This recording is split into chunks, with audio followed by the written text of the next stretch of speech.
এদিকে আবার জামাত থেকে একটি অভিযোগ করা হচ্ছে যে এই নির্বাচনে হস্তক্ষেপ করা হয়েছে এবং এই নির্বাচনে কারচুপি করা হয়েছে। তো আসলে সব মিলে কি দেখতে পারতেছেন? সুষ্ঠু নির্বাচন হয়েছে। জি বিগত সরকার আমলে এবার ভালো হয়েছে, পরীক্ষায় সুষ্ঠু নির্বাচন। জি জি, নির্বাচনটি সুষ্ঠু সুষ্ঠু। হয়েছে। ওকে, ধন্যবাদ। যেহেতু আপনি খুব সুন্দর করে কথা বলতেছেন, আমি যেহেতু মানে সকল বিদায় দিয়েছিলাম, জি, জি। সুষ্ঠু সুষ্ঠু। সুষ্ঠু হয়েছে না?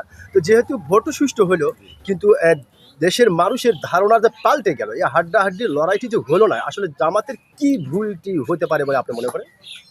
যে আসলে দেশের মানুষ তো অবশ্যই জেনে নিয়েছিল যে একটা হাড্ডাহাড্ডি লড়াই হবে, তো সেক্ষেত্রে লড়াইটা আমরা সেরকম দেখলাম না। আসলে জামাতের কি ভুলটা এখানে হতে পারে? সেটা বুঝতে তো বিভিন্ন ধরনের কৌশল করছিল কি বিভিন্ন ধরনের ভুল থাকতে পারে, বুঝতে যার কারণে হয়তো দেশের মানুষ যেটা ভাবছিল সেটা হয় নাই।